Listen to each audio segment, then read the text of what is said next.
வணக்கம். டான் தமிழொலியின் காலை நேர பிரதான செய்தி அறிக்கையோடு இணைந்திருக்கும் நான் ஜெகநாதன் சஜித். தேசிய எரிபொருள் அனுமதி பத்திர முறையை மீண்டும் நடைமுறைப்படுத்த வலுசக்தி அமைச்சு தீர்மானித்துள்ளது. மத்திய கிழக்கில் ஏற்பட்டுள்ள போர் சூழல் மற்றும் நாட்டில் எரிபொருளுக்கான தேவை அசாதாரணமாக அதிகரித்துள்ளதை கருத்தில் கொண்டு தேசிய எரிபொருள் அனுமதி பத்திர முறையை மீண்டும் நடைமுறைப்படுத்த வலுசக்தி அமைச்சு தீர்மானித்துள்ளது. இதன்படி இன்று காலை 6 மணி முதல் QR குறியீட்டு முறை கட்டாயமாக்கப்படுவதாக அமைச்சு அறிவித்துள்ளது. மத்திய கிழக்கில் நிலவும் போர் நிலைமை காரணமாக எரிபொருள் விநியோக மார்க்கங்கள் நாளுக்கு நாள் பாதிக்கப்பட்டு வருவதாக அமைச்சு சுட்டிக்காட்டியுள்ளது. மேலும் நாட்டில் எரிபொருளுக்கான தேவை அசாதாரணமாக அதிகரித்துள்ள நிலையில் பொருளாதார நடவடிக்கைகளை முன்னெடுப்பதற்காக கையிருப்பில் உள்ள எரிபொருளை மிகவும் அவதானமாக கையாள வேண்டியுள்ளதாக தெரிவிக்கப்பட்டுள்ளது. சிலர் சட்டவிரோதமான முறையில் எரிபொருளை பதுக்கி வைக்கும் மோசடிகளில் ஈடுபடுவதே இந்த அசாதாரண கேள்வி அதிகரிப்பிற்கு பிரதான காரணம் என அடையாளம் காணப்பட்டுள்ளது. இவ்வாறான மோசடிகளை தடுத்து மக்களின் இயல்பு வாழ்க்கை மற்றும் பொருளாதார நடவடிக்கைகளை தடையின்றி முன்னெடுப்பதே அரசாங்கத்தின் நோக்கமாகும். இதற்கமைய இன்று காலை 6 மணி முதல் எந்த ஒரு எரிபொருள் நிரப்பு நிலையத்திலும் QR குறியீடு இன்றி எரிபொருள் விநியோகிக்கப்பட மாட்டாது.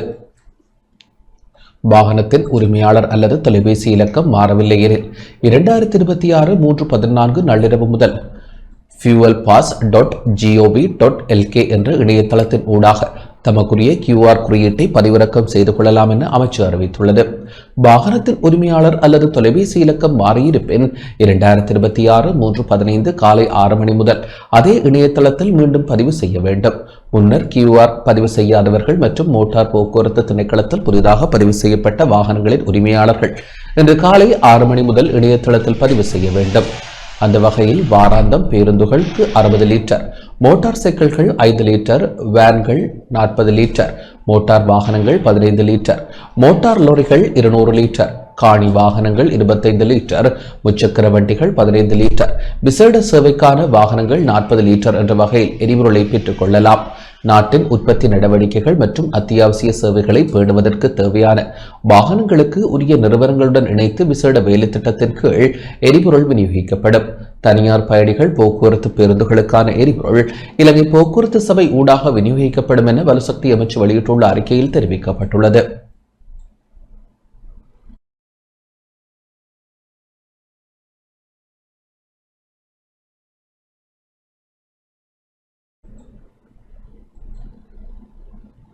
இலங்கையின் துறைமுகங்கள் மற்றும் விமான நிலைய வசதிகளை பயன்படுத்த அனுமதி கோரி ஈரான் உள்ளிட்ட போர் தரப்பினரிடமிருந்து வந்த கோரிக்கைகள் நிராகரிக்கப்பட்டுள்ளன. மத்திய கிழக்கில் நிலவி வரும் போர் சூழலில் சம்பந்தப்பட்ட நாடுகளின் கோரிக்கைகளை இலங்கை நிராகரித்துள்ளது. இலங்கையின் துறைமுகங்கள் மற்றும் விமான நிலைய வசதிகளை பயன்படுத்த அனுமதி கோரி ஈரான் உள்ளிட்ட போர் தரப்பினரிடமிருந்து வந்த கோரிக்கைகளே இவ்வாறு நிராகரிக்கப்பட்டுள்ளன. சர்வதேச சட்டங்கள் மற்றும் இலங்கையின் நடுநிலையான வெளியுறவு கொள்கைக்கு அமையவே இந்த தீர்மானம் எடுக்கப்பட்டதாக பாதுகாப்பு அமைச்சின் செயலாளர் ஏர் மார்ஷல் சம்பத் துய்யகொண்டா தெரிவித்துள்ளார்.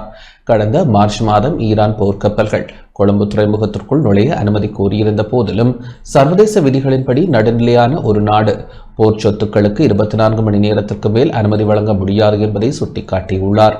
நீண்ட காலத்திற்கு இலங்கையின் வசதிகளை பயன்படுத்த விதிக்கப்பட்ட இத்தகைய கோரிக்கைகள் நாட்டின் இறையாண்மை மற்றும் சர்வதேச சட்டங்களுக்கு முரணானவை என்பதால் அவற்றை பாதுகாப்பு அமைச்சு திட்டவட்டமாக மறுத்துள்ளது.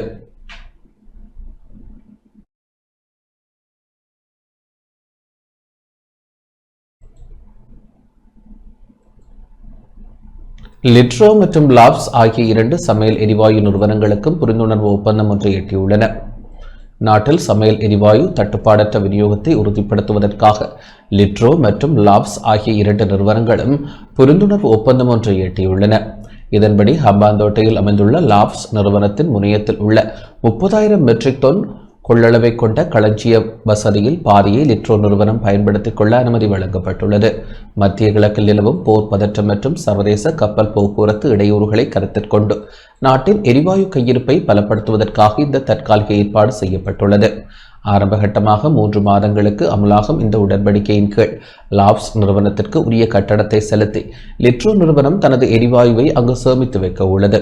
அதேவேளை உள்நாட்டு எரிவாயு விநியோகத்தை சீராக முன்னெடுப்பதற்காக லாப்ஸ் நிறுவனம் தனது ஏற்றுமதி ஒதுக்கீட்டில் 20%க்கும் அதிகமான அளவை உள்நாட்டு சந்தைக்கு திருப்பவும் அரசாங்கம் அனுமதி வழங்கியுள்ளது.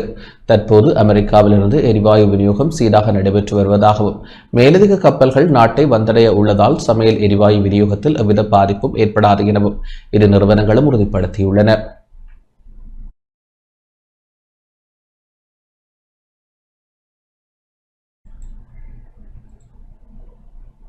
இலங்கையில் சிறுவர் பாதுகாப்பு கட்டமைப்பை வலுப்படுத்தும் நோக்கில் விசேட தலைமுறை ஒன்றை அங்கீகரிப்பது குறித்து இலங்கை அரசாங்கம் தீர்மானம் ஒன்றை மேற்கொள்ள உள்ளது.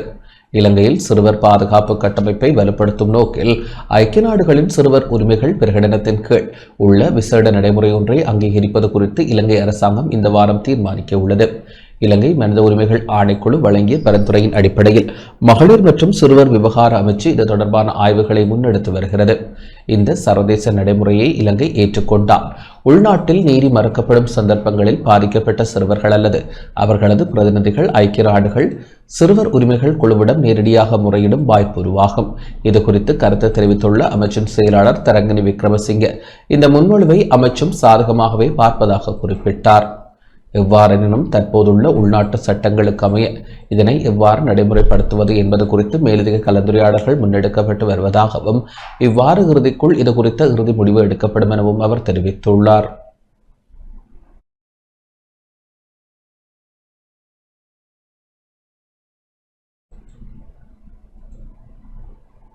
லஞ்ச ஊழல் விசாரணை ஆணைக்குழுவில் சுமார் 1000 புதிய பணியாளர்களை இணைத்துக் கொள்வதற்கு பொது நிதி பற்றிய பாராளுமன்ற தெரிவுக்குழு அனுமதி வழங்கியுள்ளது.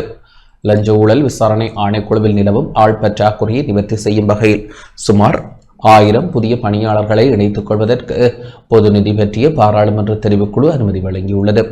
இதற்கான சட்ட ரீதியான தடைகளை நீக்கி ஆணைக்குழுவின் சுயாதீனமான நியமன அதிகாரத்தை உறுதிப்படுத்தும் சட்டமா அதிபரின் ஆலோசனையும் இதன்போது சமர்ப்பிக்கப்பட்டது. கலாநிதி ஹர்ஷடி செல்வா தலைமையில் இடம்பெற்ற இந்த கூட்டத்தில் 2023ஆம் ஆண்டு ஊழல் எதிர்ப்பு சட்டத்தை அமுல்படுத்துவதில் நிலவும் தாமதங்கள் குறித்து விரிவாக ஆராயப்பட்டது. இதன்போது கருத்து தெரிவித்த ஆணைக்குழுவின் பணிப்பாளர் நாயகம் ரங்கதேச நாயக்க ஆணைக்குழுவின் செயற்பாடுகளை மாவட்ட ரீதியாக விரிவுபடுத்த திட்டமிடுவதாகவும் தெரிவித்தார்.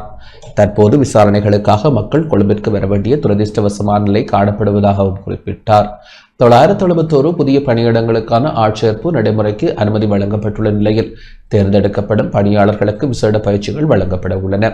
மேலும் தகுதி வாய்ந்த நிபுணர்களை ஈர்க்கும் வகையில் போட்டித்தன்மை மிக்க சம்பள கட்டமைப்பை உருவாக்குவது குறித்தும் இக்கூட்டத்தில் அவதானம் செலுத்தப்பட்டது. குறிப்பாக ஆணைக்குழுவின் உயர் அதிகாரிகளின் சம்பளத்தை மேன்முறையீட்டு நீதிமன்ற நீதியரசர்களின் சம்பளத்திற்கு நிகராக அமைப்பது தொடர்பாக ஜனாதிபதி அலுவலகம் மற்றும் அமைச்சரவையின் பரிசீலனைக்கு அனுப்ப தீர்மானிக்கப்பட்டுள்ளது.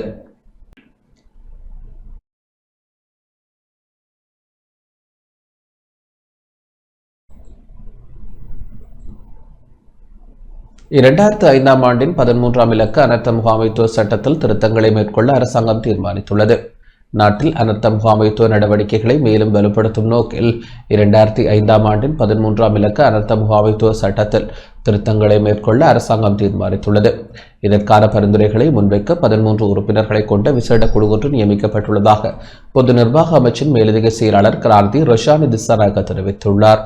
தற்போதைய சட்ட கட்டமைப்பில் நிலவும் குறைபாடுகள் காரணமாக அனர்த்த காலங்களில் மாவட்ட மற்றும் பிரதேச செயலர்களை தீர்மானங்களை எடுப்பதில் பல்வேறு சிரமங்களை எதிர்நோக்கியுள்ளனர். குறிப்பாக அனர்த்த வழிகாட்டல்களை வழங்குவதற்கு 19க்கும் மேற்பட்ட நிறுவனங்கள் காணப்படுவதால் களப்பணியாளர்கள் மத்தியில் குழப்ப நிலை ஏற்படுவதை இக்குழு சுட்டிக்காட்டியுள்ளது. இதனை தவிர்க்கும் பொருட்டு புதிய திருத்தத்தின் மூலம் தேசிய அனர்த்த முகாமைத்துவ ஒருங்கிணைப்பு குழுவை நிறுவ பரிந்துரைக்கப்பட்டுள்ளது. இதனூடாக அனைத்து நிறுவனங்களும் ஒன்றிணைந்து ஒற்றை வழிகாட்டலின் கீழ் செயற்பட வழிவகுக்கப்படும். மேலும் தேர்தல் காலங்களில் அதிகாரிகளுக்கு வழங்கப்படுவதை போன்ற தன்னிச்சையான அதிகாரங்களை அனைத்து காலங்களிலும் வழங்குவதன் மூலம் கொழும்பில் உள்ள மத்திய அதிகாரிகளின் அறிவுறுத்தல்களுக்காக காத்திருக்காமல் அந்தந்த பகுதிகளிலேயே உடனடி முடிவுகளை எடுக்கும்படியும் எதிர்வு கூறப்பட்டுள்ளது. அத்துடன் அனர்த்த முகாமைத்துவத்தில் சமூக அமைப்புகளின் பங்களிப்புக்கு சட்ட ரீதியான அங்கீகாரத்தை வழங்கவும் பெண்களின் குரலுக்கு முன்னுரிமை அளிக்கவும் இந்த புதிய சீர்திருத்தங்கள் முக்கியத்துவம் அளிக்க உள்ளன.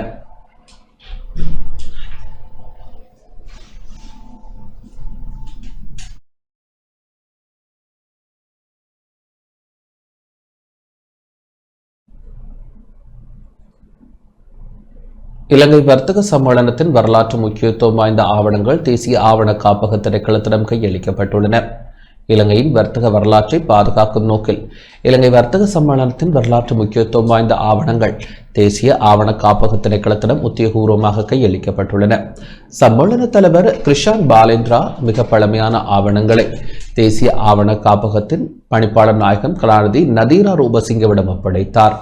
1739 ஆண்டு சம்மேளனம் தோற்றுவிக்கப்பட்டது முதல் 1973 ஆண்டு வரையிலான ஒரு நூற்றாண்டுக்கும் மேலான காலப்பகுதியை உள்ளடக்கிய கடிதங்கள், கூட்ட அறிக்கைகள், வரவு செலவு புத்தகங்கள் மற்றும் வெளியீடுகள் இந்த ஆவண காப்பகத்தில் இடம்பெற்றுள்ளன.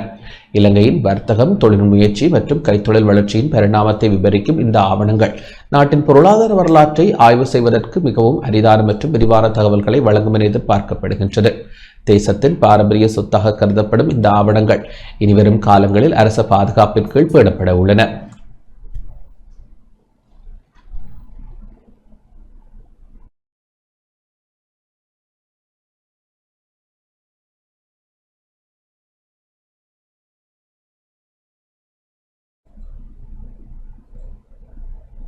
சிங்கள மற்றும் தமிழ் புத்தாண்டுக்கான சுபநேர அட்டவணையை வெளியிடுவதில் ஏற்பட்டுள்ள இழுபறி நிலைமைக்கு தீர்வு காணும் வகையிலான சந்திப்பு நாளை இடம்பெற உள்ளது.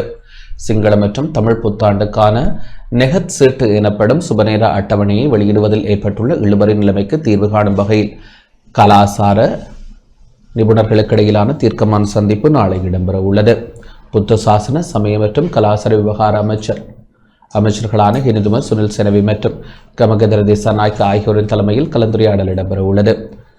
சுபநேரங்களில் கணிப்பதில் சோதிடர்களிடையே நிலவும் கருத்து முரண்பாடுகள் காரணமாக இந்த தாமதம் ஏற்பட்டுள்ள நிலையில் நாளை நடைபெறும் பேச்சுவார்த்தையில் இணக்கப்பாடு எட்டப்பட்டால் அன்றைய தினமே உத்தியோகபூர்வ சுபநேர அட்டவணை வெளியிடப்படும் என அமைச்சர் அறிவித்துள்ளது.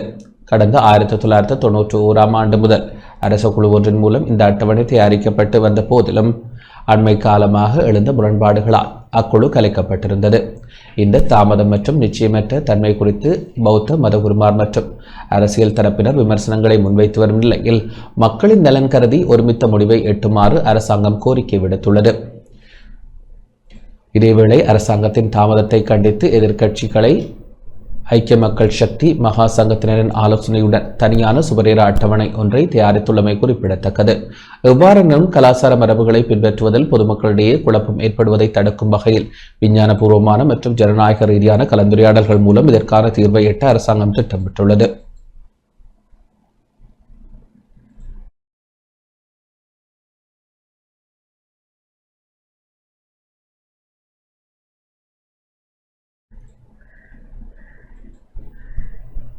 யாழ் பல்கலைக்கழக இசைத்துறையின் முன்னாள் தலைவர் நவரத்னம் காலமானார். யாழ்ப்பாண பல்கலைக்கழக சேர் பொன்னம்பலம் ராமநாதன் காண்பிய ஆற்றுகை கலைகள் பீட இசைத்துறையின் முன்னாள் தலைவர் சங்கீத பூஷணம் கலாநிதி ந.வி.மு. நவரத்னம் தனது 75வது வயதில் நேற்று காலமானார். யாழ் பல்கலைக்கழக இசைத்துறையின் வளர்ச்சியில் பெரும் பங்காற்றிய அமரர் சங்கீத பூஷணம் கலாநிதி ந.வி.மு. நவரத்னம் நயினாதீவை பிறப்பிடமாக கொண்டவர். சைவமும் தமிழும் தழைத்தோங்க அரும்பணியாற்றிய இவர் தமிழ் இசைத்துறையில் திருமுறை பாராயணங்கள், தமிழிசை வளர்ச்சியில் பெரும் பங்காற்றியிருந்தார்.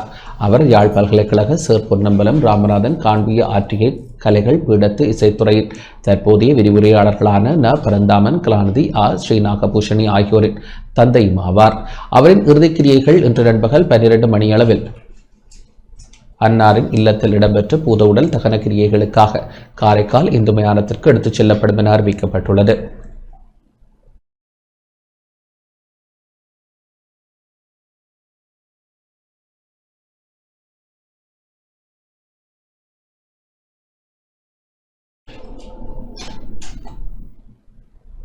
நாட்டின் எரிபொருள் விநியோகம் பாதுகாப்பான நிலையில் உள்ளதாக லங்கா ஐஓசி நிறுவனம் அறிவித்துள்ளது.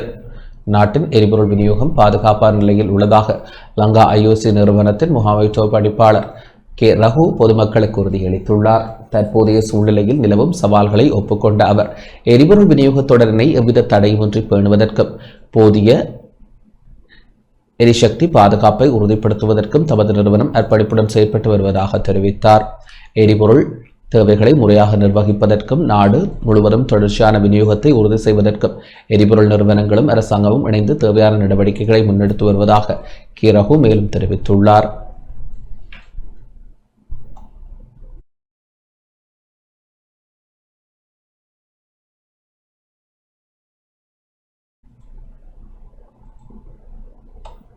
சர்வதேச நாணய நிதியத்தின் பிரதிநிதிகள் குழு இந்த மாத இறுதியில் இலங்கைக்கு விஜயம் செய்ய உள்ளது. சர்வதேச நாணய நிதியத்தின் பிரதிநிதிகள் குழு ஒன்று இந்த மாத இறுதியில் இலங்கைக்கு விஜயம் செய்ய உள்ளது. நாட்டின் பொருளாதார செயற்பாடுகள் மற்றும் மறுசீரமைப்பு நடவடிக்கைகள் குறித்து ஆராய்வதற்காக இந்த விஜயம் அமைய உள்ளதாக நிதி மற்றும் திட்டமிடல் பிரதியமைச்சர் கலாநிதி அனில் ஜெயந்த பெர்னாண்டோ தெரிவித்துள்ளார். இலங்கைக்கு வழங்கப்பட்டு வரும் விரிவாக்கப்பட்ட நிதி வசதியின் கீழ் 6வது தவணை நிதியை விடுவிப்பதற்கு முன்னதாக முன்னெடுக்கப்படும் மீளாய்வு கலந்துரையாடலில் இக்குழுவினர் பங்கேற்க உள்ளனர். சர்வதேச நாணய நிதியம் இதுவரையில் 5 தவணைகளை இலங்கைக்கு வழங்கியுள்ளது. இந்த விஜயத்தின் போது சர்வதேச நாணய நிதியத்தினால் விடுவிக்கப்பட்ட நிபந்தனைகளுக்கு இணங்க அரசாங்கம் எடுத்துள்ள நடவடிக்கைகள் மற்றும் நாட்டின் பொருளாதார முன்னேற்றம் குறித்து விரிவாக மதிப்பாய்வு செய்யப்பட உள்ளது. இந்த மீளாய்வு நடவடிக்கைகளை தொடர்ந்து 6வது தவணை நிதியை விடுவிப்பது தொடர்பான அவசியமான ஒப்பந்தங்கள் எட்டப்படும் என கலாநிதி அனில் ஜெயந்த பெர்னாண்டோ மேலும் குறிப்பிட்டுள்ளார்.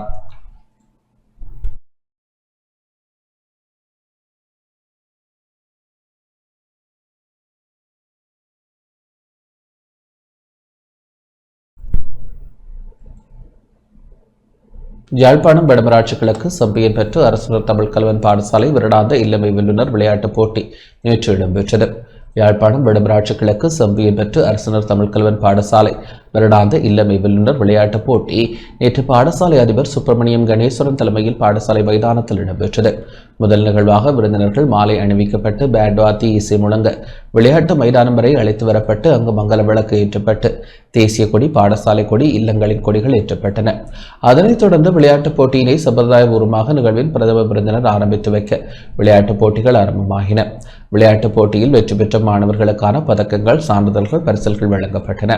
இவ்விளையாட்டுப் போட்டியில் மாணவர்களின் இசைவும் அசைவும், சிறு ஓட்டங்கள், அஞ்சல் ஓட்டம், பழைய மாணவர் விளையாட்டு என பல்வகை விளையாட்டுகள் இடம்பெற்றன. இந்நிகழ்வில் வடமராட்சி கல்வி நிலைய முகாமைத்துவ பிரதி கல்வி பணிப்பாளர் நடராஜா காண்டீபன், மருதங்கணி கோட்டக்கல்வி பணிப்பாளர் செல்வராசா ராமச்சந்திரன், பாடசாலை மாணவர்கள், பாடசாலை ஆசிரியர்கள், மதகுருமார்கள், பழைய மாணவர்கள், பெற்றோர்கள் என பலர் கலந்து கொண்டனர்.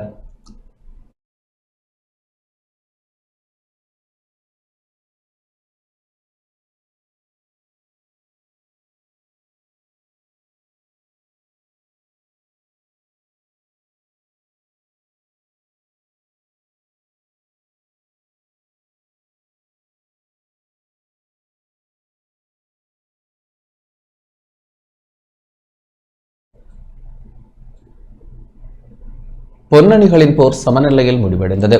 பொன் அணிகளின் போர் என வர்ணிக்கப்படும் யாழ் வட்டுக்கோட்டை யாழ்ப்பாண கல்லூரிக்கும் யாழ் புனித பத்திரசியார் கல்லூரிக்கும் இடையிலான 109வது பெருஞ்சமர் சமநிலையில் நிறைவடைந்தது. போட்டி வட்டுக்கோட்டை யாழ்ப்பாண கல்லூரி மைதானத்தில் இடம்பெற்றது. முதல் நாள் ஆட்டத்தில் நாணய சுழற்சியில் வெற்றி பெற்ற புனித பத்திரசியார் கல்லூரி களத்தடுப்பை தெரிவு செய்ய வட்டுக்கோட்டை யாழ்ப்பாண கல்லூரி துடுப்படுத்தாடியது. முதல் இன்னிங்ஸில் அனைத்து விக்கெட்டுகளையும் இழந்து 176 ஓட்டங்களை பெற்ற நிலையில் பதிலுக்கு துடுப்படுத்தாடிய புனித பத்திரசியார் கல்லூரி அனைத்து விக்கெட்டுகளையும் இழந்து 225 ஓட்டங்களை பெற்ற நிலையில் முதல் இன்னிங்ஸ் நிறைவுக்கு வந்தது. இரண்டாவது இன்னிங்ஸை ஆரம்பித்த வட்டுக்கோட்டை யாழ்ப்பாண கல்லூரி 3 விக்கெட்டுகளை இழந்து 99 ஓட்டங்களை பெற்ற நிலையில் இரண்டாம் நாள் ஆட்டத்தின் இரண்டாம் இன்னிங்ஸ் நிறைவுக்கு வந்தது. மூன்றாம் நாள் ஆட்டத்தின் இரண்டாம் இன்னிங்ஸினை தொடர்ந்த யாழ்ப்பாண கல்லூரி 9 விக்கெட்டுகளை இழந்து 246 ஓட்டங்களை பெற்ற நிலையில் டிக்ளேர் முறையில் ஆட்டத்தை முடித்துக் கொண்டது. தொடர்ந்து இரண்டாவது இன்னிங்ஸை ஆரம்பித்த யாழ் புனித பத்திரசியார் கல்லூரி 4 விக்கெட்டுகளை இழந்து 106 ஓட்டங்களை பெற்ற நிலையில் போட்டி சமநிலையில் முடிவடைந்தது. வட்டுக்கோட்டை யாழ்ப்பாண கல்லூரி அணியின் SK ஹர்மிஷன் போட்டியின் ஆட்டநாயகனாக தெரிவு செய்யப்பட்டார்.